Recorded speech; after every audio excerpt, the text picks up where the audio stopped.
السلام علیکم ورحمۃ اللہ وبرکاتہ۔ الحمد للہ وکفا وسلام علی عبادہ الذین اصطفیٰ۔ اشہد ان لا الہ الا اللہ وحدہ لا شریک لہ واشہد ان محمدا عبدہ ورسولہ صلی اللہ علیہ وآلہ وسلم۔ اللہم صلی علی محمد وعلی آل محمد کما صلیت علی ابراہیم وعلی آل ابراہیم انک حمید مجید۔ اللہم بارک علی محمد وعلی آل محمد کما بارکت علی ابراہیم وعلی آل ابراہیم انک حمید مجید۔ اما بعد، اللہ کے فضل، اس کی توفیق اور اس کی رحمت سے آج 28ویں پارے کے ساتھ ہمارا قیام مکمل ہوا۔ اللہ تعالی ہم سب کی طرف سے قبول فرمائے اور اللہ تعالی ہم سب کو قرآن کے ساتھ زندگی گزارنے کی توفیق عطا فرمائے اور قرآن کو ہمارا ایسا ساتھی بنا دے کہ یہ ہمیں اعلیٰ جنتوں میں پہنچا دے۔ 28ویں پارے میں 9 صورتیں، ساری کی ساری مدنی ہیں۔ سورۃ المجادلہ، سورۃ الحشر، سورۃ الممتحنہ، سورۃ الصف، سورۃ الجمعہ، پھر سورۃ المنافقون، پھر سورہ التغابن، پھر سورۃ الطلاق، پھر سورۃ التحریم۔ اس میں جو سورہ مجادلہ ہے، لفظی معنی ہوتا ہے جھگڑا کرنا یا دلائل دینا۔ اس میں 3 مضامین اہم ہیں جو بہت نمایاں ہیں۔ ایک تو ایک مجادلہ ہے، اللہ تعالیٰ نے تجادلک فی زوجہا پہلی آیت میں ذکر کیا ہے کہ ایک خاتون نے نبی اکرم صلی اللہ علیہ وسلم کے ساتھ آ کے تبادلہ خیال کیا تھا، بلکہ دلائل دیے تھے، جھگڑی تھی، اس کا ذکر ہے۔ پھر اس میں منافقین کی جو مختلف قسم کی ریشہ دوانیاں ہیں اسلام کے خلاف، ان کا ذکر ہے اور ان کے لیے کچھ میئرز لیے گئے ہیں۔ اور پھر آخر پہ اللہ کریم نے بتایا ہے کہ فوجیں 2 ہی ہیں، ایک اللہ کی فوج ہے اور ایک شیطان کی فوج۔ لہٰذا آپ جو بھی ہو، آپ اپنے آپ کو لائن اپ کر لو کہ آپ اللہ کی فوج میں ہیں یا آپ شیطان کی فوج میں۔ اللہ اکبر، کیونکہ درمیان میں کوئی تیسرا گروہ کوئی نہیں۔ خاتون کے ساتھ جو مجادلہ ہوا، کہتے ہیں کہ یہ خولہ بنت ثعلبہ تھی رضی اللہ تعالی عنہ۔ ان کے شوہر اوس بن صامت نے ان سے زہار کر لیا۔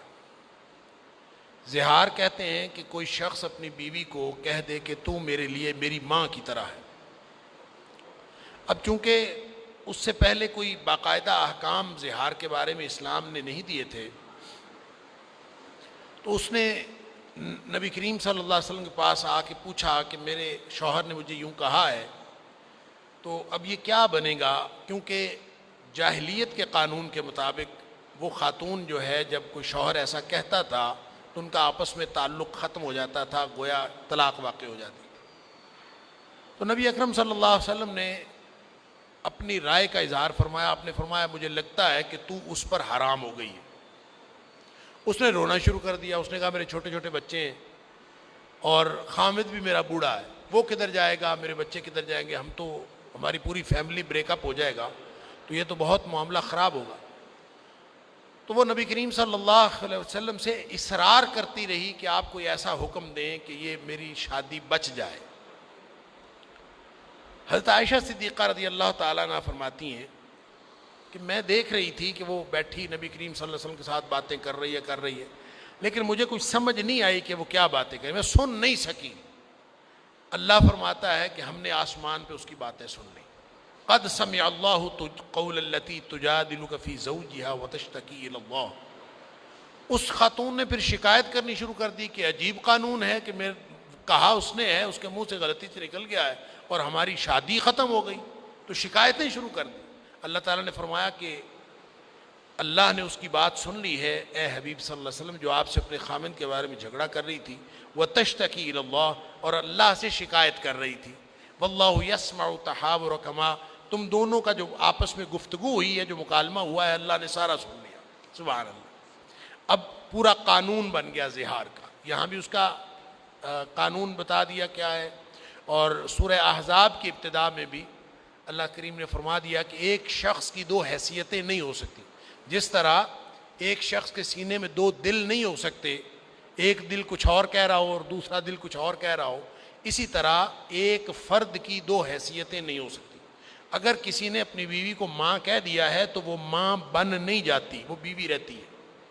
اسی طرح منہ بولو بیٹے کو، کسی کو اپنا منہ بولا بیٹا بنا لیا ہے تو وہ اپنے ماں باپ کا بیٹا ہی رہتا ہے، وہ تو ہمارا بیٹا بن نہیں جاتا، اس کی اپنی حیثیت رہتی. لہٰذا یہاں پھر زہار کے احکام بتا دیے کہ ہاں اگر کوئی اس طرح مسئلہ ہو جائے تو پھر 3 قسم کے جرمانے ہیں. ایک جرمانہ تو یہ ہے کہ وہ غلام آزاد کرے، اور اگر اس کے پاس غلام آزاد کرنے کے لیے نہ ہو تو پھر وہ 2 مہینے کے روزے رکھے، اور اگر 2 مہینے کے روزے بھی نہیں رکھ سکتا تو پھر 60 مسکینوں کو کھانا کھلائے. یہ زہار کا کفارہ ہے. تعلق ختم نہیں ہوتا، میاں بیوی کی آپس میں علیحدگی نہیں ہوتی، اور یہ اللہ کریم نے ایک زہار کی حدود بتائی. فرمایا کہ پھر یہ اللہ کی حدود ہیں، تلک حدود اللہ وللکافرین عذاب علیم. اگر کوئی نہیں مانتا تو پھر ان کے لیے دردناک عذاب ہے. آگے مخالفین کی جو منافقین کی جو ریاست مخالف سرگرمیاں ہیں اور آپس کی سرگوشیاں ہیں، اس کا اللہ کریم نے محاسبہ فرمایا، اور فرمایا ہے کہ جہاں بھی تم آپس میں باتیں کر رہے ہوتے ہو نا، 3 بندے بیٹھے ہوں یا 4 بیٹھے ہوں، تو 4 بیٹھے ہوں تو چوتھا اللہ ہوتا ہے، 3 بیٹھے ہوں تو 3 بیٹھے ہوں تو چوتھا اللہ ہوتا ہے، 4 ہوں تو 5واں اللہ ہوتا ہے. تھوڑے ہوں یا زیادہ ہوں، ہر محفل میں یوں سمجھے اللہ تعالیٰ موجود ہے. قیامت والے دن آپ کی ساری باتیں آپ کے سامنے کر دے گا کہ یہ تم کیا کرتے رہے ہو. لہٰذا جو خفیہ سازشیں مسلمانوں کے خلاف کرتے ہو، اس سے باز آ جاؤ. پھر نبی کریم صلی اللہ علیہ وسلم کے ساتھ آ کے انہوں نے گفتگو کرنے کی کوشش کرنی ہوتی تھی، اور نبی کریم صلی اللہ علیہ وسلم کے ساتھ ہر شخص آتا تھا، باتیں کرتا تھا. ادب سکھا دیا کہ اب کسی نے آگے نبی کریم صلی اللہ علیہ وسلم سے بات کرنی ہو تو پہلے صدقہ دے کے آئے، پہلے صدقہ دے پھر آئے، تاکہ لمیٹڈ ہو جائے. پھر فرمایا کہ ایک حزب الشیطان ہے، ایک حزب اللہ ہے. حزب الشیطان کی جو فوج ہے شیطان کی، حزب الشیطان منافقین دراصل اس کے سپاہی ہوتے ہیں. یہ اپنے آپ کو کبھی اللہ کی فوج میں قرار دیتے ہیں، کبھی یہ ادھر ہوتے ہیں، کبھی یہودیوں کا اپنے آپ کو دوست کہتے ہیں. فرمایا یہ اصل میں کسی کے بھی دوست نہیں ہیں. کہتے ہیں کہ ہم یہودیوں کے دوست ہیں، حقیقت میں ان کے بھی نہیں ہیں. یہ جھوٹے ہیں، جھوٹی قسموں کو آڑ بناتے ہیں. اتخذوا ایمانہم جنہ، یہ اپنی جھوٹی قسموں کو صرف آڑ بناتے ہیں. فرمایا قیامت کے دن بھی جھوٹی قسمیں کھائیں گے، لیکن اس دن ان کا سارا پول کھل چکا ہوگا. اور فرمایا کہ یہ حزب الشیطان ہے، اور ان کا الا ان حزب الشیطان هم الخاسرون، یہ شیطان کا لشکر جو ہے یہ خسارہ پانے والا لشکر ہے. اور اللہ نے قانون بنا دیا ہے، کتب اللہ لاغلبن انا ورسلی ان اللہ قوی عزیز. اللہ فرماتا ہے میں نے لکھ دیا ہے، میں اور میرا رسول غالب آ کے رہے. لہٰذا کامیاب ہونی ہے اللہ کی فوج. تو ہر شخص ہر لمحہ اپنے آپ کو شمار کر لے کہ وہ اللہ کی فوج میں ہے یا وہ شیطان کی فوج میں. اور آخر پہ اللہ کریم نے اللہ کی فوج والوں کی بڑی تعریف فرمائی ہے. فرمایا رضی اللہ عنہم ورضوا عنہ، ان سے اللہ راضی ہو گیا، یہ اللہ سے راضی ہو گیا. کیوں نہ راضی ہو؟ فرمایا انہوں نے اللہ کی رضامندی کے لیے اپنی رشتہ داریاں چھوڑ دی. انہوں نے رشتہ داریوں کو چھوڑ دیا ہے، اللہ کو نہیں چھوڑا، اللہ کو راضی کرنے کے لیے. لہٰذا جب انہوں نے اللہ کی رضامندی کے لیے رشتہ دار ناراض کر لیے ہیں تو اللہ نے ان کو یہ سرٹیفکیٹ جاری کیا ہے کہ میں تم سے ہمیشہ ہمیشہ کے لیے راضی ہو گیا ہوں. آگے سورۃ الحشر ہے. سورۃ الحشر دراصل یہودیوں کی جلا وطنی کے موقع پر نازل ہوئی. یہودیوں کے 3 قبیلے تھے جو مدینہ کے ارد گرد موجود تھے. نبی کریم صلی اللہ علیہ وسلم نے مدینہ تشریف آوری کے وقت ان سے معاہدہ کر لیا تھا. ایک پرامن بقائے باہمی کا معاہدہ تھا، ایک دفاعی معاہدہ. وہ چلا کچھ عرصہ، لیکن ان تینوں قبائل نے موقع بموقع جب بھی انہوں نے اپنا فائدہ دیکھا تو انہوں نے اس معاہدے کو توڑ دیا. تو سب سے پہلے جس قبیلے کو وہاں سے جلا وطن کیا گیا، اور آہستہ آہستہ جب جیسے جیسے انہوں نے معاہدے توڑے نبی کریم صلی اللہ علیہ وسلم نے ان کو وہاں سے نکال دیا. تو سب سے پہلا قبیلہ جو وہاں سے نکلا وہ بنو نضیر تھا. ایک بنو نضیر تھا، ایک بنو قینقاع تھے، ایک بنو قریظہ تھے. تو بنو نضیر کو سب سے پہلے نکالا گیا. قرآن نے اس کو اول الحشر کہا.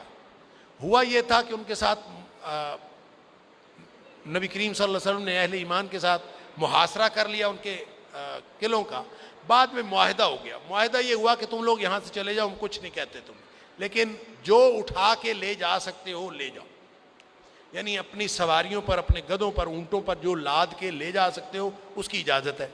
انہوں نے پھر کیا کیا کہ اپنے گھروں کے جو شتیر اور بالے تھے نا وہ بھی اکھاڑ کے لے گئے. اب ادھر سے وہ اپنے مکان خود اکھاڑ رہے تھے کہ اس میں سے کچھ نہ کچھ لے لیں, ادھر سے مسلمان ان کے گھروں کو ڈھا رہے تھے. فرمایا فاعتبروا یا اولی الابصار, ایسا روب ان کے اوپر پڑا. وہ اپنے گھر مسمار خود بھی کر رہے تھے, مسلمان بھی ان کے گھر جو ہے مسمار کر رہے تھے. اللہ اکبر. فرمایا کہ یہ وقذف فی قلوبہم الرعب, اللہ نے ان کے دلوں کے اندر مسلمانوں کا روب ڈال دیا. یخربون بیوتہم بایدیہم وایدی المؤمنین, اہل ایمان کے ہاتھوں بھی ان کے گھر برباد ہوئے, انہوں نے اپنے ہاتھوں بھی اپنے گھر برباد کیے. اس سے بڑی عبرت والی اور کیا بات ہو سکتی ہے. پھر فرمایا کہ اگر یہ تو اچھا ہوا, جلا وطنی ان کو اچھی راس آ گئی, اگر یہ جلا وطنی ان کے لیے نہ لکھی ہوتی اور یہ فیصلہ نہ ہوتا لعذبہم فی الدنیا ولہم فی الآخرۃ عذاب النار, آخرت میں تو ان کے لیے عذاب جہنم ہے ہی, دنیا میں بھی اللہ تعالیٰ ان کے اوپر عذاب نازل کر دیتا اگر یہ جلا وطنی ان کے لیے نہ لکھ دی گئی ہوتی. اس لیے کہ انہوں نے اللہ اور اس کے رسول صلی اللہ علیہ وسلم کے ساتھ دشمنی کی ہے. ذالک بانہم شاقوا اللہ ورسولہ ومن یشاق اللہ فإن اللہ شدید العقاب, جو اللہ کے ساتھ دشمنی کرے پھر اللہ اس کے لیے سخت پکڑ والا ہے, دنیا میں بھی پکڑ کرتا ہے اور آخرت میں. جب محاصرہ کیا ہوا تھا نا یہودیوں کا, تو کچھ درخت تھے جو مسلمانوں کے لیے اس جنگ میں رکاوٹ بن رہے تھے, پھلدار درخت تھے ارد گرد کافی سارے. نبی کریم صلی اللہ علیہ وسلم نے حکم دیا یہ درخت کاٹ دو, یہ چھوڑ دو, یہ کاٹ دو, یہ چھوڑ دو, یہ کاٹ دو, یہ چھوڑ دو. کچھ لوگوں کے دلوں میں خیال پیدا ہوا کہ پھلدار درخت تو جنگ میں بھی کاٹنے منع ہے. نبی کریم صلی اللہ علیہ وسلم نے حکم دے دیا کھجوروں کی درخت کاٹ دو, پھلدار درخت تھے. اب لوگوں کو یہ جب خیال پیدا ہوا, تردد پیدا ہوا, اللہ نے قرآن میں فرمایا ما قطعتم من لینۃ او ترکتموها قائمۃ علی اصولها فباذن اللہ ولیخزی الفاسقین. یہ جو درختوں کے تنے, کھجوروں کے تنے کاٹے ہیں یا جو چھوڑے ہیں, یہ اللہ کے حکم سے ہوا ہے. یعنی نبی کریم صلی اللہ علیہ وسلم کے حکم سے نہیں ہوا, اللہ کے حکم سے ہوا. حکم کس نے دیا تھا؟ نبی کریم صلی اللہ علیہ وسلم نے. قرآن نے انڈورس کیا کہ نبی کریم صلی اللہ علیہ وسلم اپنی مرضی سے نہیں کیا, اللہ نے حکم دیا. تو اللہ نے کہاں حکم دیا کہ درخت کاٹ لو, یہ کاٹ دو, یہ چھوڑ دو, یہ کاٹ لو, چھوڑ دو؟ کہاں حکم دیا؟ پورے قرآن میں تو نہیں ہے. اس کا مطلب یہ ہے کہ اللہ کا حکم قرآن کے علاوہ بھی آتا تھا. نبی کریم صلی اللہ علیہ وسلم پر قرآن کے علاوہ بھی وحی آتی تھی, لہٰذا نبی کریم صلی اللہ علیہ وسلم جو بھی دین کے بارے میں فیصلہ کرتے تھے آپ اللہ کی وحی کے ساتھ کرتے تھے. اس لیے وحی صرف قرآن نہیں ہے, وحی نبی اکرم صلی اللہ علیہ وسلم کے فرامین بھی ہے, اللہ تعالیٰ نے انڈورس کر دیا. اس کے بعد مال فے کی تقسیم کے احکام, ایک مال غنیمت ہے جس کی تقسیم کے احکام ہم نے سورہ انفال میں پڑھے. سورہ انفال نفل کی جمع مال غنیمت, اور غنمتم کے الفاظ بھی جو وَاعْلَمُوا أَنَّمَا غَنِمْتُمْ 10واں پارہ جہاں سے شروع ہو رہا ہے. تو مال غنیمت وہ ہوتا ہے جب جنگ ہو اور اس کے نتیجے میں جو مال ہاتھ میں آ جائے وہ مال غنیمت ہوتا ہے. اور ایک وہ مال ہوتا ہے جب دشمن جو ہے وہ لڑائی نہ کرے, لڑے بغیر مسلمانوں کو فتح ہو جائے, تو جو مال ہاتھ میں آتا ہے اس کو مال فے کہا جاتا ہے. مال غنیمت کے احکام اور ہیں, مال فے کے احکام اور ہیں. اس لیے کہ مال غنیمت میں مسلمان لڑے ہوتے ہیں, مجاہدین نے خدمات دی ہوتی ہیں, لہٰذا اس میں 5 حصے کر لیے جاتے ہیں. 5واں حصہ اللہ اور اس کے رسول صلی اللہ علیہ وسلم کا ہوتا ہے, 4 حصے مجاہدین میں تقسیم ہو جاتے ہیں. تو یہ جو مال فے ہاتھ آیا بغیر لڑے, تو مسلمانوں مجاہدوں کا خیال یہ تھا کہ اس میں ہمارا بھی اسی طرح حصہ ہونا چاہیے جس طرح مال غنیمت میں تھا. تو اللہ تعالیٰ نے فرمایا ما افاء اللہ علی رسولہ من اہل القری فللہ وللرسول ولذی القربی والیتامی والمساکین وابن السبیل کی لا یکون دولۃ بین الاغنیاء منکم. بھئی یہ جو مال فے ہے نا, اس میں کوئی لڑا نہیں ہے, کسی نے گھوڑے نہیں دوڑائے, کسی نے محنت نہیں کی, لہٰذا یہ سارے کا سارا اللہ اور اس کے رسول صلی اللہ علیہ وسلم کے لیے, لہٰذا یہ بیت المال میں جائے گا, یہ غریبوں مسکینوں پر خرچ ہوگا, یہ مجاہدین میں تقسیم نہیں ہوگا. اس لیے کہ کوئی تو ایسی مد رہنی چاہیے کہ جب وہ جو مد ہے وہ غریبوں تک بھی پہنچے جن تک کسی اور طریقے سے نہیں پہنچتا. فرمایا اسلام کا اصول یہ ہے کئی لا یکون دولۃ بین الاغنیاء منکم, کہ جو دولت ہے نا وہ صرف چند ہاتھوں میں سرمایہ مرتکز ہو کے نہیں رہنا چاہیے, ہر ایک تک پہنچنا چاہیے. لہٰذا جو اللہ کے رسول صلی اللہ علیہ وسلم دے وہ لے لو, اور جس سے منع کرے اس سے رک جاؤ. یہ قیامت تک کے لیے نبی کریم صلی اللہ علیہ وسلم کی اب بات کی حجیت کا یہ قانون قرآن نے بتا دیا. اللہ کے رسول صلی اللہ علیہ وسلم جو دے دیں، وہ عبادات کی بات ہو، وہ مالیات کی بات ہو، وہ معیشت کی بات ہو، معاشرت کی بات ہو، سیاست کی بات ہو، جو اللہ کے رسول صلی اللہ علیہ وسلم دے دیں وہ لے لو، جس سے منع کرے اس سے رک جاؤ. ما آتاکم الرسول فخذوہ وما نہاکم عنہ فانتہوا. آگے پھر فے کے حقداروں کا تذکرہ ہے، اور پھر ایک خاص یہاں پہ واقعہ ابو طلحہ انصاری کا، وَيُؤْثِرُونَ عَلَىٰ أَنفُسِهِمْ وَلَوْ كَانَ بِهِمْ خَصَاصَةٌ. نبی کریم صلی اللہ علیہ وسلم کے پاس ایک مہمان آیا تھا، آپ کے تمام ازواج مطہرات کے گھروں سے کھانا نہیں ملا. آپ نے کھانا پتہ کروایا، نہیں ملا مہمان کے لیے. پھر آپ نے اعلان فرما دیا کہ کوئی ہے جو اللہ کے رسول صلی اللہ علیہ وسلم کے مہمان کو کھانا کھلائے، اللہ تعالیٰ اس کو بہت اجر دے گا. ابو طلحہ انصاری اسی وقت کھڑے ہو گئے، گھر سے پتہ نہیں کیا کھانا ہے کہ نہیں ہے، اسی وقت کھڑے ہو گئے، میں اللہ کے رسول صلی اللہ علیہ وسلم کے مہمان کو کھانا کھلاؤں. اس کو ساتھ لیا، گھر چلے گئے. گھر جا کے زوجہ محترمہ سے پوچھا کہ گھر میں کھانا ہے، مہمان کو کھلانا. اس نے کہا ہے ہی نہیں، ہمارے اپنے لیے بھی نہیں، صرف بچوں کے کھانے کے لیے کھانا ہے، میرے اور تیرے لیے بھی نہیں ہے. اب مہمان لے آئے تھے. اس نے کہا ایسا کرتے ہیں، بچوں کو بہلا پھسلا کے سلا دو، اور جو کھانا موجود ہے یہ میرے اور مہمان کے سامنے رکھ دینا، اور جب ہم کھانا شروع کریں تو چراغ بجھا دینا. میں ایسے ہی منہ سے چپ چپ کرتا رہوں گا تاکہ مہمان سمجھے کہ میں بھی کھا رہا ہوں. مہمان پیٹ بھر کے کھا لے. اب ظاہر ہے اگر چراغ گل نہ کیا جاتا، مہمان دیکھتا کہ گھر والا نہیں کھا رہا تو پھر وہ بھی نہ کھا سکتا. اس لیے اب یہ دیکھیں کتنی چھوٹی چھوٹی چیزیں ہیں. نبی اکرم صلی اللہ علیہ وسلم اس بات کا بھی خیال کیا کرتے تھے کہ میزبان جو ہے وہ مہمان سے پہلے کھانے سے فارغ نہ ہو. آپ اندازہ کریں مہمان اور میزبان دونوں کھانا کھا رہے ہوں اور میزبان پہلے فارغ ہو کے بیٹھ جائے تو مہمان نے ابھی کھانا اور کھانا بھی ہو تو وہ بیچارہ بس کر دے گا تکلفاً. لہٰذا میزبان کو چاہیے کہ وہ اس کا ساتھ دیتا رہے جب تک مہمان مکمل فارغ نہ ہو جائے. لیکن اب تو ان کے گھر تو کھانا ہی کوئی نہیں تھا، لہٰذا ساتھ تو بیٹھنا تھا سنت کے مطابق. چراغ گل کر دیا. اب صرف مہمان نے پیٹ بھر کے کھانا کھایا، یہ ساری فیملی بھوکی سوئی. نہ ابو طلحہ انصاری نے کھانا کھایا، نہ ان کی بیوی نے کھایا، نہ بچوں نے کھایا. تھا ہی اتنا، صرف مہمان نے کھایا. اللہ. صبح جب نماز پڑھنے گئے تو نبی کریم صلی اللہ علیہ وسلم فرمایا ابو طلحہ تم نے کیا کیا ہے؟ تمہارے بارے میں اللہ نے قرآن نازل کیا. اللہ اکبر. فرمایا وَيُؤْثِرُونَ عَلَىٰ أَنفُسِهِمْ وَلَوْ كَانَ بِهِمْ خَصَاصَةٌ. یہ دوسروں کو ترجیح دیتے ہیں، اپنے اوپر خود بھوکے رہ جاتے ہیں. اللہ. وَمَنْ يُوقَ شُحَّ نَفْسِهِ فَأُولَٰئِكَ هُمُ الْمُفْلِحُونَ. جو دلوں کی بخیلی سے بچ گیا، دلوں کی لالچ جو اندر کنجوسی ہوتی ہے اس سے بچ گیا، وہی کامیاب ہے. اللہ تعالی ہم سب کو شح نفس سے. فرمایا نبی کریم صلی اللہ علیہ وسلم یہ جو شح نفس ہے، دیکھیں ایک ہوتا ہے بخل، ایک ہوتا ہے شح. بخل عملی کنجوسی کو کہتے ہیں. عملی طور پر آپ کوئی چیز روک لیں اس کو بخل کہتے ہیں. اس کے پس پردہ جو جذبہ ہوتا ہے نا دل میں، وہ شح ہوتا ہے، شح نفس. یہ دل کا لالچ، دل کی بخیلی اللہ نے ہر شخص کے دل میں رکھی ہے. قرآن کہتا ہے وَأُحْضِرَتِ الْأَنفُسُ الشُّحَّ.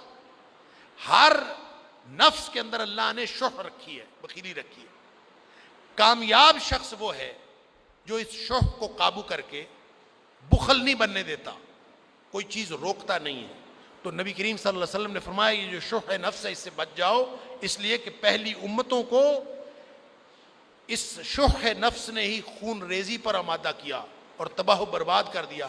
اور اصل میں آپ پوری دنیا میں دیکھیں جتنی لڑائیاں، جتنا کچھ دنیا میں ہو رہا ہے فساد، وہ اسی شح نفس کی وجہ سے ہو رہا ہے. یہی بات نبی کریم صلی اللہ علیہ وسلم نے فرمایا کہ خون ریزی بھی لوگوں نے کی، انہوں نے محارم کو حلال بھی کیا، اور یہ سارا شح نفس کی وجہ سے کیا. اس نے قوموں کو تباہ کیا. پھر اس کے بعد منافقین کا جو یہود سے رابطہ تھا اس کا ذکر ہے. اور اصل میں عبداللہ بن ابی نے جب منافقین کو باہر بھیجنے کا، یہ یہودیوں کو جلا وطن کرنے کا فیصلہ ہوا نا، تو اس نے بڑی ڈینگیں ماری اور اس نے بڑی تڑیاں لگائیں. اس نے کہا ہم آپ کو نکلنے نہیں دیں گے، ہماری آپ سے دوستی ہے، ہم خود نکل جائیں گے، آپ کو نہیں نکلنے دیں گے. گویا نبی کریم صلی اللہ علیہ وسلم کے خلاف یہ ہرزہ سرائی کرتا رہا کہ ہم گویا آپ کا ساتھ دیں گے. یہودیوں کو اس بات کی تسلی دیتا رہا. اللہ تعالیٰ نے فرمایا کہ اگر یہ بچنا چاہتے ہیں نا منافقین تو یہود سے قطع تعلق کر لیں، وگرنہ یہ بھی رگڑے جائیں گے ان کے ساتھ.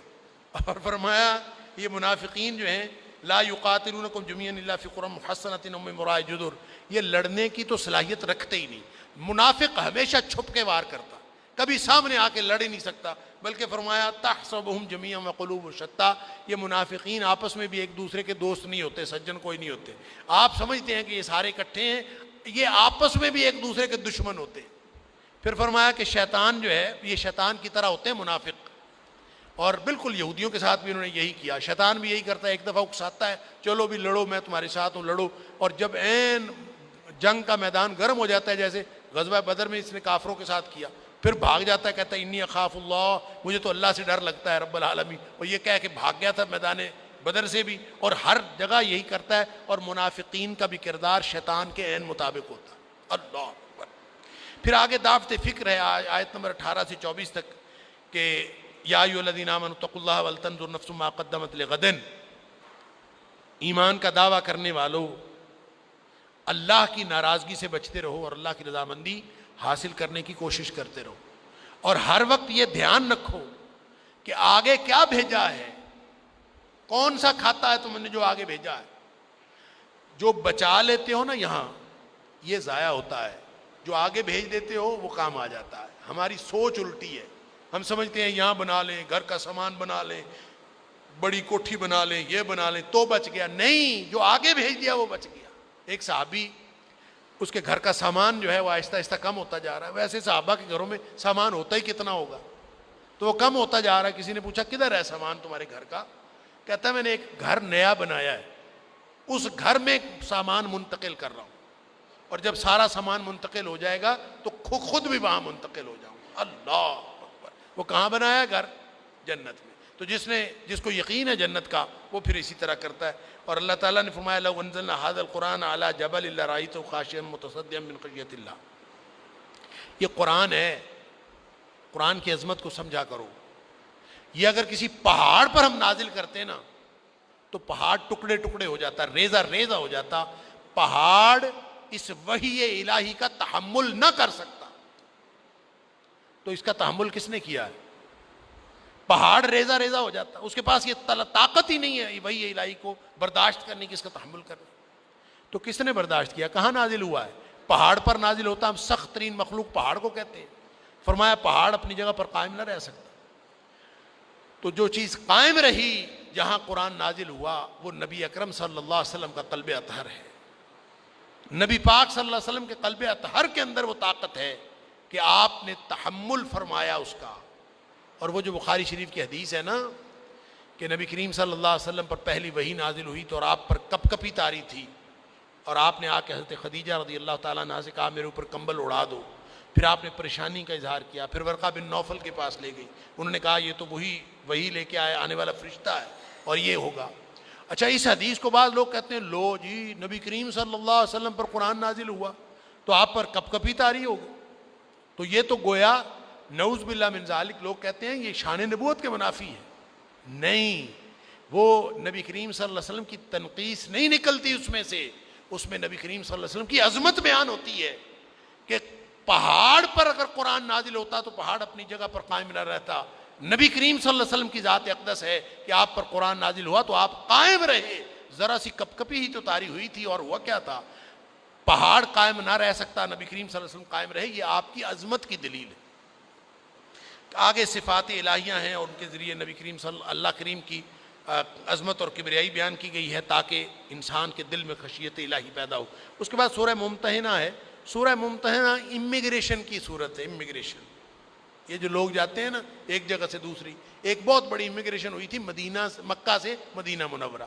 اس میں جب معاہدہ ہوا تھا نا، معاہدہ حدیبیہ، تو اس میں مردوں کا ذکر تھا کہ جو جائے گا اس کو واپس کر دیا جائے گا، جو ادھر سے آئے گا اس کو واپس نہیں کیا جائے گا.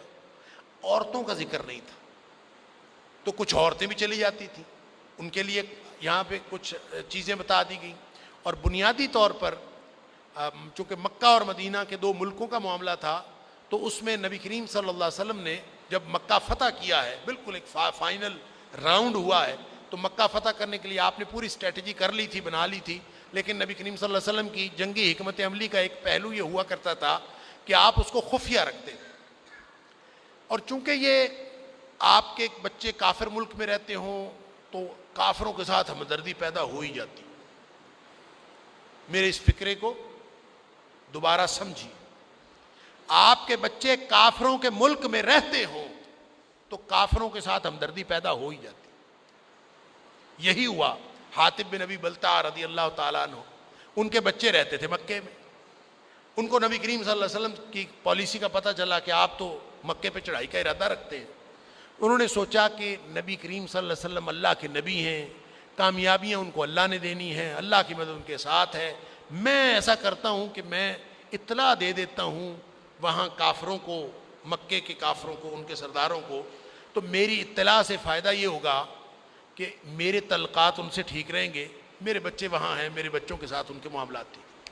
اندازہ کریں تو ایک خط لکھ دیا اور ایک عورت کو دیا, اس کے ساتھ مزدوری طے کی کہ یہ خط جا کے پہنچا دے فلاں شخص کو. اب وہ عورت خط لے کے چلی تو ادھر سے اللہ تعالیٰ نے وحی کے ذریعے نبی کریم صلی اللہ علیہ وسلم کو بتا دیا کہ ایک خط جا رہا ہے. نبی کریم صلی اللہ علیہ وسلم نے حضرت علی رضی اللہ تعالیٰ عنہ, حضرت زبیر رضی اللہ تعالیٰ عنہ اور حضرت مقداد رضی اللہ تعالیٰ عنہ, اور ایک روایت میں آتا ہے کہ تیسرے مقداد رضی اللہ تعالیٰ عنہ نہیں تھے بلکہ ابو مرثد غنوی رضی اللہ تعالیٰ عنہ تھے. بہرحال جو بھی تھے تینوں کو بھیجا اور فرمایا کہ جاؤ سفر کرو, روضہ خاخ ایک جگہ ہے, وہاں پہنچو گے تمہیں ایک عورت ملے گی, اس عورت کے پاس ایک خط ہے, وہ خط لے کے آ جاؤ. دوڑے دوڑے گئے, گھوڑے دوڑاتے ہوئے روضہ خاک کو پہنچے. عورت تھی وہاں پہ, اس کو پکڑ لیا, تلاشی لی, پوری تلاشی لی, خط کوئی نہیں ملا. ہمارے جیسا ہوتا نا تو واپس آ کے بتا دیتا جی عورت تو ملی, خط کوئی نہیں ملا. یہی بنتا تھا نا جواب. بس یہ فرق ہے ایمان اور بے ایمانی کا. ان کو نبی کریم صلی اللہ علیہ وسلم نے فرمایا تھا عورت ملے گی, اس کے پاس خط ہے.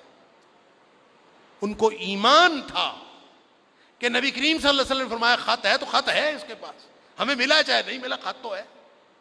لہذا انہوں نے اس کو کہا تمہارے پاس خط ہے, تلاشی لے لی ہے ہم نے, ہمیں نہیں ملا, لیکن خط تمہارے پاس ہے, یا تو دے دو, نہیں دو گی تو ہم تمہیں برہنہ کر کے تلاشی لیں. بھئی خط تو ہے تمہارے پاس, تو کہاں چھپایا ہے یہ تمہیں پتہ ہے. تو کہتے ہیں کہ وہ تو خاتون حیران رہ گئی, بھی ان کو کس نے بتایا کہ میرے پاس خط ہے. تو بالآخر وہ بیچاری مجبور ہو کے, اس نے یہاں میڈیوں میں چھپایا ہوا تھا بالوں کے اندر, اور یہاں سے نکال کے اسے لے آئے خط. حاطب بن ابی بلتع رضی اللہ تعالیٰ عنہ, مدینے میں صحابہ کرام کو تو تشویش کی لہر دوڑ گئی, کیا کریں. حضرت عمر فاروق رضی اللہ تعالیٰ نے کہا میں اس حاطب کو قتل کر دیتا ہوں, یہ منافق ہے, اس نے آپ کا راز جو ہے وہ کافروں کو بتانے کی کوشش کی. نبی کریم صلی اللہ علیہ وسلم نے عمر ٹھہر, یہ بدری صحابی ہے, تمہیں کیا پتا اللہ نے اصحاب بدر کے سارے گناہ معاف کیے ہوئے, لہذا کچھ نہیں کہنا اس کو. اللہ, لیکن یہ صورت اس وقت نازل ہوئی کہ دیکھو کافروں کے ساتھ دوستیاں اچھی نہیں ہیں, یہ بدبخت کبھی تمہارے دوست نہیں ہو سکتے. آپ جتنی مرضی ان کے ساتھ دوستیاں کہیں, بیک ڈور پالیسی اپنائیں, آپ ان کو اپنے راز دیں, آپ ان کے ساتھ جتنی مرضی ہمدردیاں کریں, یہ کبھی آپ کے دوست نہیں ہو سکتے, نہ دنیا میں نہ آخرت میں. لہذا چھوڑ دیں ان کو. ان دنیا کے جو وقتی فائدے ہیں اس کی وجہ سے خواہ مخواہ اپنے ایمان کا سودا نہ کریں. یہ وہ پورا مضمون ہے جس کو سورہ ممتحنہ کہا جاتا ہے. اور آخر پہ وہ جو میں نے عرض کیا عورتوں کی امیگریشن کے حوالے سے, فرمایا سادہ سی بات ہے, اگر معاہدہ حدیبیہ میں نہیں بھی ذکر ہے تو آپ ایسے کرو, جو بھی عورت وہاں سے آئی ہے آپ اس کا امتحان لے لیا کرو. ممتحنہ اسی لیے, اور امتحان لے لیا کرو. امتحان کیا ہے کہ اگر یہ مومنہ ہے تو پھر واپس نہیں کرنی, اگر کافر آئے تو پھر بے شک واپس کر دے. اور دوسرا ایک بات یہ بھی بتا دی کہ کافر سارے کے سارے حربی نہیں ہوتے, کافر نہ لڑنے والے بھی ہوتے ہیں.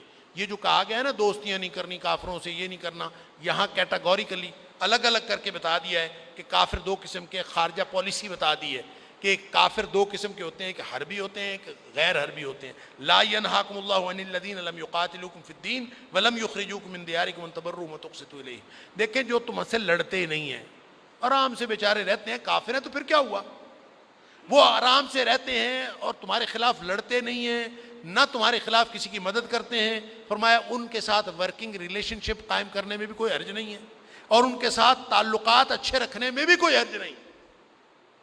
البتہ وہ کافر جو لڑتے ہیں, انما ینہاکم اللہ عن الذین قاتلوکم فی الدین, واخرجوکم من دیارکم وظاہروا علی اخراجکم، جنہوں نے تمہیں گھروں سے نکالا، جنہوں نے تمہارے ساتھ لڑائیاں کی یا پھر تمہارے خلاف جو لڑنے والے ہیں ان کی مدد کی، تو فرمایا ان کے ساتھ کبھی بھی دوستی نہیں کرنی، اس لیے کہ جس نے ان کے ساتھ دوستی کی فاولئک هم الظالمون، وہ ظالم۔ اس کے بعد سورہ صف ہے، سورہ صف میں لما تقولون ما لا تفعلون، بہت ہی اہم جملہ ہے کہ مومنوں جو کرنا نہیں ہوتا کہتے کیوں؟ لما تقولون ما لا، قول و فعل کا تضاد کیوں؟ کہتے ہیں کہ یہ قول و فعل کا تضاد ایسا نہیں تھا کہ کوئی منافقوں کی طرح جیسے ہم کرتے ہیں ہمارے قول و فعل کے تضاد ہوتے ہیں، وہ ایسا نہیں تھا۔ بات صرف اتنی تھی کہ مومن جو ہیں وہ جہاد کے لیے تڑپا کرتے تھے کہ ہمیں جہاد کی اجازت مل جائے، ہمیں جہاد کی اجازت مل جائے، ہم یہ کر دیں، ہمیں جہاد کی اجازت مل جائے، ہم یہ کر دیں۔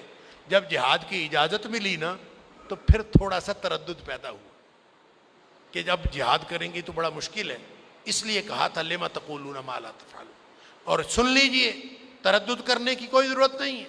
ان اللہ یحب الذین یقاتلون فی سبیلہ صفا کانہم بنیان مرصوص، جب تم سیسا پلائی ہوئی دیوار کی طرح لڑو گے، دشمن سے ٹکراؤ گے، اللہ کو یہ بات بڑی پسند ہے، لہٰذا جب یہ تم اس طرح سے لڑو گے تو یہ سب سے زیادہ پسندیدہ کام اللہ۔ صحابہ کے دلوں میں یہ بات آتی تھی، جیسے ہم رمضان آتا ہے نا ایک دوسرے سے پوچھتے ہیں سب سے بڑی نیکی کیا ہے، سب سے بڑی نیکی کیا ہے؟ یہ دل میں ہوتا ہے کہ نفل پڑھنا زیادہ نیکی ہے، کہ قرآن پڑھنا زیادہ نیکی ہے، ذکر اذکار کرنا نیکی ہے، خدمت خلق کرنا نیکی، کون سی چیز نیکی ہے؟ تو یہی صحابہ کرام کے دلوں میں بھی آتا تھا کہ ہم اللہ کی رضا کے لیے سب سے اعلیٰ کام کریں، وہ کون سا ہے، سب سے بڑی نیکی کیا ہے؟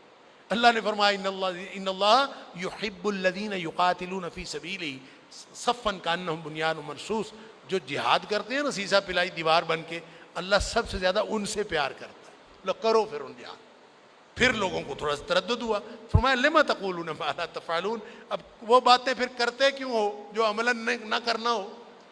کابر مقتا عند اللہ ان تقولوا ما لا تفعلون، قول و فعل میں تضاد ہو تو اللہ کو شدید ناپسند ہے، ایسی ہرگز۔ لہٰذا یہاں پورا جذبہ جہاد کی بات کی گئی ہے اور شہادت کی بات کی گئی ہے، اور فرمایا غلبہ اسلام کی جو بشارت ہے وہ جہاد کے ذریعے سے ہی ہوتی ہے، اس کے بغیر نہیں ہو سکتی۔ آگے سورہ جمعہ ہے، اور سورہ جمعہ اس کا بنیادی جو مضمون ہے اس میں نبی اکرم صلی اللہ علیہ وسلم کی بعثت اور مقاصد بعثت وہ بیان کیے گئے ہیں، اور ساتھ اس میں اور مقاصد بعثت سورہ آل عمران کے اندر بھی بیان ہوئے، مختلف جگہوں میں بیان ہوئے، سورہ بقرہ میں بھی بیان ہوئے، تلاوت آیات، تزکیہ نبی کریم صلی اللہ علیہ وسلم، تعلیم کتاب اور تعلیم حکمت، یہ چار مقاصد ہیں، یہ یہاں بھی ذکر ہوئے۔ اور پھر ساتھ یہ بتایا کہ نبی جس کو نبوت ملتی ہے یہ اللہ کا فضل ہے، یہ کسی کی خواہش سے نہیں ملتی، ذالک فضل اللہ یؤتیہ من یشاء، اللہ کا فضل ہے، اللہ جس کو چاہتا ہے۔ گویا نبوت کسبی نہیں ہوتی، نبوت وہبی ہوتی ہے، عطا کرتا ہے اللہ، خود چنتا ہے، مجتبی بناتا ہے، مصطفیٰ بناتا ہے۔ آدمی جتنی مرضی محنت کرے وہ کبھی محنت کر کے نبوت کے منصب کو نہیں پہنچ سکتا۔ پھر یہودی جو اعتراض کرتے تھے ان کو کہا کہ ان کی مثال تو گدھے کی طرح ہے، علم اگر کردار نہ بنے، علم اگر کردار نہ بنے، یہودیوں کو بہت زعم تھا نا کہ ہم علم والے ہیں، ہم علم والے ہیں۔ اس پورے ماحول میں مکے کے مقامی لوگوں کو تو امی کہا جاتا تھا کہ ان پڑھ ہیں، اور جو پڑھے لکھے قرار پاتے تھے وہ تو یہودی تھے، اور اپنے آپ کو وہ لوگوں کے اوپر برتری جتاتے ہم پڑھے لکھے ہیں، ہم پڑھے لکھے ہیں۔ فرمایا کتابیں پڑھ لینے سے کوئی آدمی پڑھا لکھا نہیں ہوتا، علم اگر کردار نہ بنے تو وہ ایسے ہی ہے جیسے گدھے کے اوپر کتابیں لادی ہوئی ہیں۔ مثل الذین حملوا التوراۃ ثم لم يحملوها كمثل الحمار يحمل اسفارا، جتنی مرضی آسمانی کتابیں آ جائیں، جتنا مرضی علم آ جائے، جب علم آپ کا کردار نہیں بنا تو اس کا مطلب ہے گدھے کے اوپر کتابیں لادی ہوئی ہیں۔ فرمایا بئس مثل القوم الذین کذبوا بآیات اللہ، جو اللہ کی آیتوں کو جھٹلاتے ہیں ان کی بہت ہی بری مثال ہے، اللہ تعالیٰ معاف فرمائے۔ اور یہ جو آیت نمبر 9 سے آیت نمبر 11 تک جو دوسرا حصہ ہے یہ پہلے نازل ہوا ہے، اور یہ بعد والا حصہ کہتے ہیں کہ پہلے والا حصہ بعد میں نازل ہوا ہے، بعد والا حصہ پہلے نازل ہوا۔ تو یہ جمعہ کے اہتمام کے حوالے سے توازن و اعتدال کہ اللہ تعالیٰ ایسے مومن بھی پسند نہیں کرتا جو مسجدوں میں بیٹھے رہے اور زندگی کے تگ و تاز سے بالکل دور رہیں، وہ بھی اللہ کو پسند نہیں ہے، اور وہ لوگ صرف جو منڈیوں بازاروں میں بیٹھے رہیں اور مسجدوں کی طرف رخ نہ کریں وہ بھی پسند نہیں۔ اسلام نے ایک توازن اور اعتدال والا نظام دیا ہے۔ فرمایا یا ایھا الذین آمنوا اذا نودی للصلاۃ من یوم الجمعہ فسعوا الی ذکر اللہ وذروا البیع، جب اذان آتی ہے تو کام چھوڑ کر، ساری تجارت کاروبار چھوڑ کر مسجد میں آ جائیں، اور جب نماز پڑھ لو فإذا قضیت الصلاۃ فانتشروا فی الارض وابتغوا من فضل اللہ واذکروا اللہ کثیرا لعلکم تفلحون، جب تم نماز پڑھ لو تو پھر جاؤ، جا کے اپنے کاروبار کرو، سارا تجارت کرو، لیکن اللہ کو یاد رکھنا ہے وہاں بھی۔ سورہ منافقون ہے، غزوہ بنو مستلق، اس پر نبی کریم صلی اللہ علیہ وسلم گئے تو ساتھ عبداللہ بن ابی بھی اپنے ساتھی لے کے گیا تھا، منافق تھا۔ وہاں پہ ایک واقعہ ہوا، چھوٹا سا پانی بھرتے ہوئے ایک غلام تھا جو حضرت عمر فاروق رضی اللہ تعالیٰ کا غلام تھا، اس کا نام تھا جہجہ غفاری، اور ایک دوسرا شخص تھا جس کا نام تھا سنان جوہی، یہ حلیف قبیلے کا تھا۔ ان کا آپس میں تھوڑا سا کوئی جھگڑا ہو گیا، ایک کی چھڑی دوسرے کو لگ گئی، کرتے کرتے بات اونچی ہوگی، حدیث کے اندر بھی اس کی تفصیل آتی ہے۔ بہرحال اس نے مہاجروں کو پکارا، او مہاجروں میری بات سنو، آ کے میری مدد کرو۔ اس نے یا للمہاجرین یا للانصار، آوازیں شروع ہو گئیں اونچی اونچی۔ اس نے کہا انصاریوں میری مدد کرو، یہ مہاجر میں پہ گیا جی۔ اس نے کہا یہ مہاجروں میری مدد کرو، انصاری کے ساتھ لڑائی ہو گئی۔ نبی کریم صلی اللہ علیہ وسلم باہر نکلے، بہت پرجلال انداز ہے آپ کا، ما بال دعوی جاہلیت، یہ کیسی جاہلیت کی پکار ہے؟ بل لڑائی ہوئی ہے ایک شخص کی دوسرے کے ساتھ، ایک حق پر ہوگا دوسرا ناحق پر ہوگا، اس سے عصبیت اور خواہ اپنے گروہوں کو لانا، یہ ہے فرقہ واریت، یہ ہے دعوی جاہلیت۔ لہذا فرمایا دعوہا، اس کو چھوڑ دیجئے، فإنہا منتنا، یہ بدبودار دعویٰ ہے، یہ چھوڑ دیجئے، پورے معاشرے کو خراب کر کے رکھ دیتا۔ اس موقع پر وہ وہاں تو صلح ہو گئی، چل پڑے، نبی کریم صلی اللہ علیہ وسلم نے بات بھی سمجھا دی کہ کیا کرنا چاہیے اور فرقہ واریت کیا ہے، عصبیت کیا ہے، ساری بات سمجھا، چل پڑے واپسی۔ لیکن وہ بدبخت جو تھا نا عبداللہ بن ابی، اس نے جناب لوگوں کے ساتھ، اپنے منافقین کے گروہ کے ساتھ، اچھا مدینے جا کے لگ پتہ جائے گا، ہم نے ان کو نکال دینا ہے، یہ مہاجر ہم ہمارے منہ کو آتے ہیں، یہ فلاں کرتے ہیں، اچھا خوب بکواس کی۔ تو حضرت زید بن ارقم لڑکے تھے، وہ وہاں بیٹھے تھے، انہوں نے ساری باتیں سن لی، انہوں نے آ کے نبی کریم صلی اللہ علیہ وسلم کو بتا دیا کہ میں نے یہ بات سنی، یہ ساری بکواس یہ کر رہے تھے۔ نبی کریم صلی اللہ علیہ وسلم نے اس کو بلا لیا، یہ آ کے صاف مکر گیا۔ انہوں نے نبی کریم صلی اللہ علیہ وسلم کی شان میں بڑی باتیں کی، آپ تو بڑے اچھے ہیں، بڑے آپ تو اللہ کے رسول ہیں، ہم آپ کو مانتے ہیں۔ تو یہ ایسے بچے نے غلط بات کی۔ حضرت زید بن ارقم کہتے ہیں، وہ بچے تھے، وہ کہتے ہیں مجھے اتنا دکھ ہوا، اب ظاہر ہے ایک بچے کو جھوٹا کر دیا، اور سارے ہی بڑے بڑے آ کے کہیں کہ جھوٹ بولتا ہے، تو وہ بچے کے پلے تو ککھ نہیں رہا بیچارے کے۔ تو زید فرماتے تھے مجھے بڑا دکھ ہوا، اللہ نے یہ پوری صورت نازل فرما دی کہ زید سچا ہے، یہ بدبخت منافق جھوٹے۔ فرمایا یہ کہتے ہیں آپ اللہ کے رسول ہیں، آپ اللہ کے رسول ہیں، لیکن یہ جھوٹے ہیں۔ یہ کہتے ہیں کہ ہم گواہی دیتے ہیں، نشہد انک لرسول اللہ، ہم گواہی دیتے ہیں کہ آپ اللہ کے رسول ہیں۔ اللہ فرماتا ہے اللہ گواہی دیتا ہے کہ آپ تو اللہ کے رسول ہیں، لیکن یہ جھوٹے ہیں۔ پھر 14 نشانیاں اللہ کریم نے یہاں منافقوں کی بتائیں، یہ جھوٹے بھی ہیں، ان کا کلمہ شہادت بھی جھوٹا ہے، اور یہ کلمہ شہادت کو ڈھال بناتے ہیں، یہ کم عقل ہیں، غیر فقیہ ہیں، چرب زبان ہیں، عقل و فہم سے بالکل بے بہرا ہیں، دیوار سے لگی ہوئی لکڑیوں کی طرح ہیں، ظاہری شکل ان کی اچھی ہے، دل میں ان کے چور ہیں، ہر آہٹ پہ کو اپنے خلاف سمجھتے ہیں، مسلمانوں کے دشمن ہیں، ان سے چوکنا رہنا بڑا ضروری ہے۔ پوری کہانی بتا، سبحان اللہ۔ یہ متکبر ہیں، غلطی تسلیم نہیں کرتے، فاسق ہیں، بخیل ہیں، خرچ کرنے سے رک جاتے ہیں اور لوگوں کو بھی روکتے ہیں، اپنے آپ کو باعزت سمجھتے ہیں۔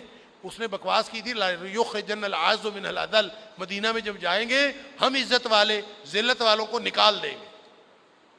یہ بکواس عبداللہ بن ابی نے کی تھی، لیکن جب مدینہ آئے، اللہ، ایک تو صورت پہلے ہی نازل ہو چکی تھی، دوسرا مدینہ میں داخل ہونے سے پہلے ہی عبداللہ بن ابی کے بیٹے تھے عبداللہ بن عبداللہ، جو مخلص مسلمان تھے، وہ خود مدینہ کے داخلی دروازے پہ کھڑے ہو گئے اور داخلی راستے پہ کھڑے ہو گئے، اور انہوں نے اپنے باپ سے کہا تمہیں میں نے مدینے میں داخل نہیں ہونے دینا، تم کہتے ہو عزت والا ذلت والے کو نکال دے گا، میں تمہیں مدینے میں داخل ہی نہیں ہونے دوں گا جب تک نبی کریم صلی اللہ علیہ وسلم اجازت نہیں دے گا۔ تجھے کیا پتہ عزت کیا ہے؟ اللہ نے فرمایا ان کو عزت و ذلتوں کا کیا پتہ، وَلِلَّهِ الْعِزَّةُ وَلِرَسُولِهِ وَلِلْمُؤْمِنِينَ وَلَكِنَّ الْمُنَافِقِينَ لَا يَعْلَمُونَ۔ عزتیں ذلتیں وہ ہوتی ہیں، اللہ کی اصل عزت ہے، پھر رسول کی اصل عزت ہے، اور پھر ان کے تحت میں اہل ایمان کی عزت ہے۔ منافقوں کو کیا پتہ کہ عزت کیا ہوتی ہے۔ پھر فرمایا کہ نفاق کی بیماری کا علاج کرنا ہو نا تو اس کا علاج یہ ہے کہ ایک انفاق فی سبیل اللہ، اللہ کے راستے میں دینا، اس میں لفظی مناسبت بھی ہے، نفاق کا علاج انفاق ہے۔ سب سے زیادہ موت پڑتی ہے منافقوں کو اللہ کے راستے میں خرچ کرنے سے، ان کو کہا جائے خرچ کرو۔ دوسرا علاج ان کا جہاد ہے۔ بہر اللہ تعالیٰ نے فرمایا کہ دو کام، یا ایھا الذین آمنوا لا تلھکم اموالکم ولا اولادکم عن ذکر اللہ، اللہ کی یاد سے تمہارے مال اور تمہاری اولادیں تمہیں غافل نہ کریں۔ گویا یہ دو کام کرتے رہو، اللہ کی یاد اور خرچ کرنا۔ وانفقوا مما رزقناکم من قبل ان یاتی احدکم الموت، موت آنے سے پہلے پہلے خرچ کر لو جتنا کرنا۔ ایسا نہ ہو موت آ گئی تو پھر بیٹھے سوچو گے کہ کاش تھوڑی سی مہلت مل جائے، فاصدق واکن من الصالحین، اور میں خرچ کر کے صدقہ کر کے نیک لوگوں میں سے ہو جاؤں۔ آگے سورہ تغابن ہے۔ تغابن کا مطلب ہوتا ہے ہار جیت، گھاٹا اور خسارہ اور فائدہ۔ تو خسارہ منافع دنیا کا نہیں ہے، خسارہ منافع آخرت کا ہے۔ دنیا میں کسی کو کاروبار میں خسارہ ہو جائے، کسی کو کاروبار میں منافع ہو جائے، یہ پیمانہ نہیں ہے خسارے کا، اور یہ پیمانہ نہیں ہے منافع کا۔ اصل نفع وہ ہے جو آخرت میں ہوگا، اصل ہار جیت اس قیامت والے دن کی ہے۔ یہ جو سورہ تغابن ہے یہ ہے تو مدنی، لیکن اس کا پورا مزاج مکی صورتوں والا ہے۔ اس میں توحید اور دعوت توحید اور آخرت کا عقیدہ بیان کیا گیا ہے، اور پھر خاص طور پر آخر پہ رشتہ داروں کی بجائے دین کو ترجیح کی بات کی گئی ہے کہ اگر آپ نے کامیابی لینی ہے تو رشتہ داروں اور رشتہ داریوں کو چھوڑ کر صرف اپنے اللہ کے دین کو، یا ایھا الذین آمنوا ان من ازواجکم واولادکم عدوا لکم فاحذروہم، یہ سارے دشمن بن جاتے ہیں۔ آپ کے بچے، آپ کی اولاد، آپ کی بیویاں، آپ کا مال، یہ ہر چیز تمہاری دشمن ہے اگر یہ تمہیں اللہ کی توحید سے روکتے ہیں، لہٰذا یہ دشمن ہے۔ فاتقوا اللہ انما اموالکم واولادکم فتنہ، تمہارے مال اور تمہاری اولادیں فتنہ ہیں، آزمائش ہیں، لہٰذا کام کیا کرنا ہے؟ فاتقوا اللہ ما استطعتم، جتنی اللہ نے استطاعت دی اللہ سے ڈرا کرو۔ واطیعوا واسمعوا واطیعوا وانفقوا خیرا لانفسکم، اللہ کے رسول صلی اللہ علیہ وسلم کی باتیں سنو، اس پر عمل کرو اور خرچ کرتے رہو، یہی تمہارے لیے بہتر ہے۔ اور اگر تم خرچ کرو گے، ان تقرضوا اللہ قرضا حسنا یضاعفہ لکم ویغفر لکم، اگر تم اللہ کے راستے میں خرچ کرو گے وہ بڑھا چڑھا کے تمہیں واپس کرے گا اور تمہارے گناہ بھی معاف کر دے گا۔ آگے سورہ طلاق اور سورہ تحریم، یہ بڑی معاشرتی نوعیت کی دو صورتیں ہیں، سبحان اللہ۔ آخر پہ سورہ طلاق جو ہے، اس کو تو حضرت ابن مسعود رضی اللہ تعالیٰ فرمایا کرتے تھے چھوٹی سورہ نساء ہے، اس میں سارے طلاق کے اور عورتوں کے مسائل ہیں، طلاق کے احکام کہہ لیجئے، احکام معاشرت۔ بعض روایات میں آتا ہے کہ حضرت حفصہ رضی اللہ تعالیٰ عنہ، ام المومنین حضرت حفصہ رضی اللہ تعالیٰ عنہ کو نبی کریم صلی اللہ علیہ وسلم نے طلاق دے دی تھی۔ کچھ عرصے بعد آپ نے رجوع فرما لیا، تو اس موقع پر یہ صورت نازل ہوئی۔ بہرحال اس میں جو احکام دیے گئے ہیں ان کو 9 نکات میں آپ اس طرح سمجھ سکتے ہیں کہ عدت میں طلاق دینے کا، یعنی جو طریقہ کار دیا گیا ہے طلاق کا کہ طہر میں طلاق دینی چاہیے، طہر میں ہی دیا کرو، اور صحیح عدت کا اہتمام کیا کرو، دوران عدت گھر سے نہ نکالو، اور عدت پوری ہونے پر جو ہے وہ یا چلی جائیں، اور یا پھر عدت پوری ہونے سے پہلے آپ ان کو اپنے گھر میں رکھ لو۔ اور فرمایا جب علیحدگی کرنی ہو تو 2 عادل گواہ بنا لیا کرو، اور گواہوں کو چاہیے کہ وہ صحیح گواہی دیں، اور عدت کا تعین جو ہے وہ پوری طرح کرو۔ جن کو مینسٹرول پیریڈز آتے ہیں ان کو 3 پیریڈز کا حساب ہے، اور جن کے نہیں آتے ان کو 3 مہینے کا حساب ہے، اور جو پریگننٹ ہوں ان کا وضع حمل کا، ڈیلیوری کا حساب ہے، اور اسی طرح یہ یعنی طلاق کے دوران یہ حساب چلیں گے۔ اور پھر فرمایا کہ جب تک وہ متعلقہ، ایک متعلقہ ہوتی ہے رجعیہ، ایک ہوتی ہے متعلقہ بائنہ، فرق سمجھ لیجئے۔ ایک وہ طلاق ہوتی ہے جس کے بعد رجوع کا حق باقی ہوتا ہے، اور ایک وہ طلاق ہوتی ہے جس کے بعد خامن کو رجوع کا حق باقی نہیں رہتا، جدائی ہو جاتی۔ تو جو طلاق رجعی ہے جس کے بعد رجوع کا حق باقی ہے، اس دوران پورا خرچہ اس عورت کا خامن کے ذمہ ہے طلاق دینے کے باوجود، لہذا فرمایا اس کو گھر سے نہیں نکال سکتے، نہ آپ گھر سے نکال سکتے ہیں، نہ اس کا خرچہ بند کر سکتے ہیں، اور اگر آپ ایسا کریں گے تو آپ گناہ گار ہوں گے۔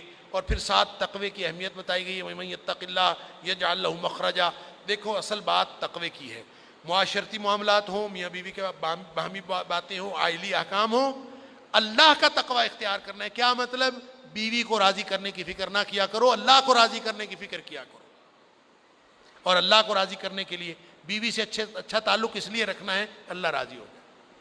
اولاد سے اچھا تعلق اس لیے رکھنا اللہ راضی ہو جائے، ماں باپ سے اس لیے اچھا تعلق رکھنا اللہ راضی ہو جائے۔ من یتق اللہ، اگر ترجیحی نقطہ یہ ہوگا کہ میں اللہ کی ناراضگی سے بچ جاؤں اور اللہ کی رضامندی حاصل کر لوں، تو فرمایا یجعل لہ مخرجا، اللہ راستے نکال دے گا، خود ہی مشکلات آسان کر دے گا، وَيَرْزُقُهُ مِنْ حَيْثُ لَا يَحْتَسِبُ، اور ایسی جگہوں سے اللہ تعالیٰ رزق دے دے گا جو وہم و گمان میں بھی نہیں ہوگا۔ اور پھر آخر پہ آیت نمبر 8 سے 12 تک فرمایا شرعی احکام کی خلاف ورزی جو ہے اس سے قانون عذاب حرکت میں آ جاتا ہے۔ وہ شرعی احکام معاشرتی ہوں، سیاسی ہوں، معاشی ہوں، جس سے بھی جب آپ خلاف ورزی کرتے ہیں تو اس کے اوپر پھر اللہ کا عذاب آ جاتا ہے، اس سے بچ جائیے۔ آخری صورت جو آج پڑھی گئی یہ 28ویں پارے کی، یہ سورہ تحریم ہے۔ اس کے بارے میں اگرچہ مفسرین نے ایک اور واقعہ بھی لکھا ہے اس کے پس منظر میں، لیکن جو صحیح واقعہ ہے وہ یہی ہے کہ نبی کریم صلی اللہ علیہ وسلم نے ایک دفعہ قسم اٹھا لی تھی کہ میں شہد نہیں پیوں گا۔ وجہ اس کی یہ ہوئی کہ نبی کریم صلی اللہ علیہ وسلم حضرت آپ جب مختلف، ایک تو باری لگی ہوتی تھی نا کہ آپ مختلف ازواج مطہرات کے پاس ہر روز کسی ایک زوجہ محترمہ کے پاس آپ تشریف لے جاتے تھے، لیکن آپ کا معمول تھا کہ آپ باری جس کی بھی ہوتی، نبی کریم صلی اللہ علیہ وسلم عام طور پر عصر کے بعد، عصر اور مغرب کے درمیان آپ ساری ازواج مطہرات کے گھر چکر لگاتے تھے۔ سبحان اللہ، کیسے خوبصورت معمولات تھے نبی کریم صلی اللہ علیہ وسلم۔ سب کے گھر کوئی مسئلہ ہو سکتا ہے، کوئی بات ہو سکتی ہے، لہذا ایسا نہیں ہے باری تو 8 دن بعد آئے گی، لیکن سب کے ساتھ کانٹیکٹ رکھنا۔ تو وہ جو چکر لگاتے تھے، تھوڑی دیر اس کے پاس، تھوڑی دیر اس کے پاس، تھوڑی دیر اس کے بعد۔ حضرت زینب بنت جحش کے پاس جب جاتے تھے نا تو وہاں دیر تھوڑی زیادہ لگ جاتی تھی، باقی سب کے ساتھ تھوڑا تھوڑا ٹائم، وہاں تھوڑا سا ٹائم زیادہ لگ جاتا تھا۔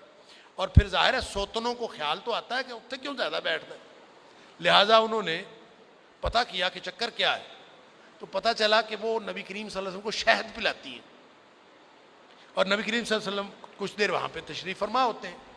تو حضرت عائشہ صدیقہ رضی اللہ تعالیٰ عنہ اور حضرت حفصہ انہوں نے آپس میں پلان کیا کہ میرے پاس نبی کریم صلی اللہ علیہ وسلم تشریف لائیں گے تو میں بھی یہ کہوں گی، اور آپ کے پاس آئیں گے تو آپ بھی یہ کہنا۔ کیا کہنا ہے؟ کہ یہ کہنا ہے کہ آپ سے مغافیر کی بدبو آتی، نبی کریم صلی اللہ علیہ وسلم سے مغافیر ایک طرح کا درخت کے ساتھ لگنے والی گوند کی طرح کی، جیسے کیکر کی گوند ہوتی ہے، اس طرح ایک درخت کے ساتھ لگنے والی ایک چیز ہوتی تھی۔ وہ عام طور پر علاج وغیرہ کے لیے استعمال ہوتی تھی، لیکن اس میں ہوا کی خاص قسم کی آتی تھی۔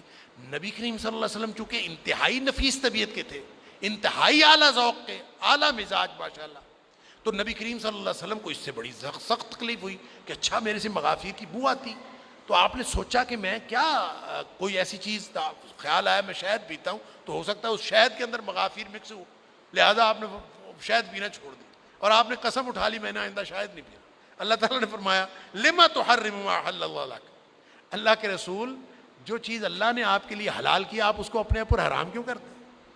یہ کیوں کیا آپ نے؟ اللہ تبتغی مرضات ازواجک، صرف اپنی بیویوں کو راضی کرنے کے لیے آپ نے یہ کیا کیا؟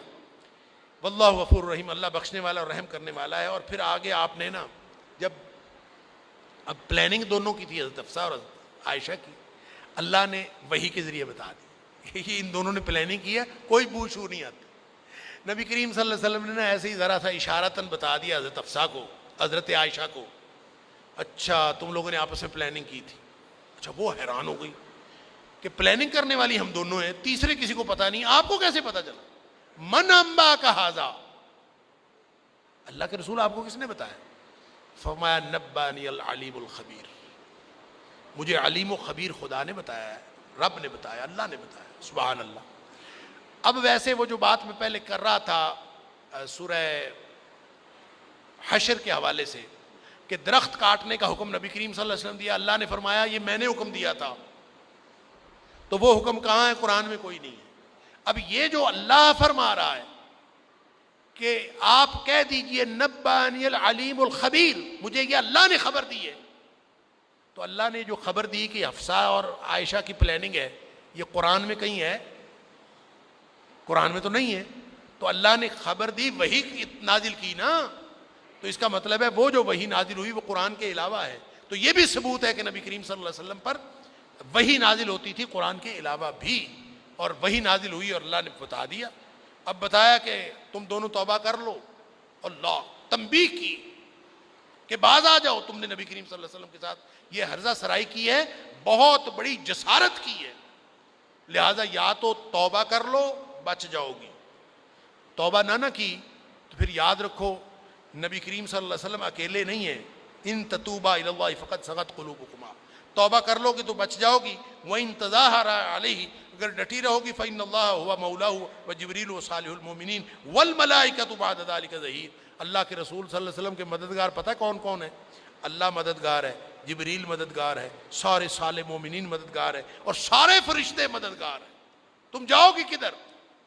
اور اگر یہ اس بات پر ڈٹی نہیں اور اس طرح کا کردار دوبارہ پیش کیا تو سن لو اللہ کے رسول صلی اللہ علیہ وسلم کو ہم حکم دیں گے آپ کو طلاق دے دیں، اور آپ کو جب طلاق دے دیں گے تو نبی کریم صلی اللہ علیہ وسلم کو بیویاں بڑی مسلمات مومنات قانتات تائبات عابدات سائحات طیبات و ابکارا، آپ کواری لینا چاہیں یا سیبہ لینا چاہیں، عورتوں کی کوئی کمی ہے؟ ہم ان کو نبی کریم صلی اللہ علیہ وسلم کو اور دے دیں گے، لہذا بعض جو پوری تنبیہ فرما دی، گویا تعلق زوجین میں اللہ کے قانون کی پابندی کرنی چاہیے، یہ ہے اصل میں اس کا پورا موضوع۔ پھر آگے تین جو منافقین، مومنین اور کافری، تینوں کا ذکر ہے جہاد کے حوالے سے۔ کافروں کو تو کہا کہ قیامت والے دن بہانے نہ بناؤ، تم نے اپنے کرتوتوں کا بدلہ چکھنا، لا تعتذروا اليوم، آج بہانے نہ بناؤ۔ منافقین کے بارے میں فرمایا یا ایھا النبی جاہد الکفار والمنافقین واغلظ علیہم، منافق اور کافروں کے ساتھ جہاد کیجیے اور ان کے اوپر سختی کیجیے۔ مومنوں کو کہا کہ اہل ایمان تم اپنے ایمان کی تجدید کر لو، جو ادھر ادھر دھکے کھاتے پھر رہے ہو نا، واپس آ جاؤ، یا ایھا الذین آمنوا توبوا الی اللہ توبۃ نصوحا، دل سے سچا پچھتاوا لے کر آج بھی واپس آ جاؤ، وقت ہے تمہارے پاس، ابھی سانس چل رہی ہے، مہلت باقی ہے، واپس آ جاؤ۔ واپس آ جاؤ گے تو امید بن جائے گی کہ اللہ تمہارے گناہ معاف کر دے گا، اور اللہ تعالیٰ تمہیں وہ نور عطا فرمائے گا جو قیامت والے دن اہل ایمان کے دائیں اور آگے جاتا ان کو جنت میں لے کے جا رہا ہوگا، اور یہ دعائیں کر رہے ہوں گے ربنا اتمم لنا نورنا، اللہ ہمارے نور کو کامل کر دے، ہمیں جنت تک پہنچا دے، اللہ تعالیٰ ہم سب کو ان میں سے شامل فرمائے۔ آخر پہ زوجین کے حوالے سے فرمایا کہ اپنے اپنے کردار کے اعتبار سے انجام ہوتا ہے۔ دو مثالیں عورتوں کی کافروں کے لیے، نوح علیہ السلام کی بیوی اور لوط علیہ السلام کی بیوی، فرمایا دونوں ہمارے نیک بندوں کی بیویاں تھیں، دونوں ہی جہنم میں گئی، اللہ، اور ان کو نبی کی بیوی ہونا ان کو فائدہ نہیں دے سکا، کردار اور انجام اپنا اپنا۔ اور اسی طرح دو خواتین ایسی ہیں کہ جن کو مومنوں کے لیے مثال دی، ایک فرعون کی بیوی آسیہ بنت مزاحم اور ایک حضرت مریم علیہ السلام، فرمایا ان دونوں نے اللہ کے سے مدد مانگی اور اللہ تعالیٰ نے ان کو مدد عطا فرمائی۔ اس نے جو فرعون کی بیوی تھی اس نے تو اذ قالت رب ابن لی عندک بیتا فی الجنہ، وہ رہی فرعون کے گھر میں، اور وہ اتنی نیک خاتون تھی، وہ اللہ سے ہمیشہ دعائیں مانگتی رہی کہ اللہ مجھے جنت عطا فرما، اور نجنی من فرعون وعملہ، فرعون اور اس کے پورے فوجوں سے ہمیشہ وہ نجات مانگتی رہی، وَنَجِّنِي مِنَ الْقَوْمِ الظَّالِمِينَ۔ اللہ نے ان دو عورتوں کی یہاں پہ تعریف بیان فرمائی ہے اور دو عورتوں کی مذمت بیان فرمائی۔ احادیث کے اندر بھی ان عورتوں کے لیے نبی کریم صلی اللہ علیہ وسلم نے فرمایا فاطمہ جنتی عورتوں میں افضل خدیجہ ہیں رضی اللہ تعالیٰ عنہ، فاطمہ رضی اللہ تعالیٰ عنہ، مریم علیہ السلام اور آسیہ رضی اللہ تعالیٰ عنہ، یہ مسند احمد کی حدیث ہے۔ اور اسی طرح ایک متفق علیہ حدیث بخاری اور مسلم میں نبی کریم صلی اللہ علیہ وسلم نے فرمایا مرد تو بہت سارے باکمال ہوئے، لیکن عورتیں جو باکمال ہوئیں اس میں فرعون کی بیوی آسیہ بنت مزاحم، مریم بنت عمران اور خدیجہ بنت خویلد، ان تین کا نام ہے، اور ساتھ آپ نے فرمایا تین ہوئیں اور چوتھا نام آپ نے لیا عائشہ کا رضی اللہ تعالیٰ عنہ، سبحان اللہ، باکمال تین ہوئی ہیں اور نام چار لیے ہیں، اور چوتھا فرمایا جو عائشہ ہے، عائشہ کا تو مقام تمام دنیا کی عورتوں میں ایسا ہے جیسے کھانوں میں سرید سارے کھانوں میں سے بہترین ہوتا ہے، ایسے عورتوں میں عائشہ سارے عورتوں میں سے بہترین ہے۔ اللہ تعالی ہم سب کو صحابہ اور صحابیات کے نقش قدم پر چلنے کی توفیق عطا فرمائے۔ وآخر دعوانا الحمدللہ رب العالمین۔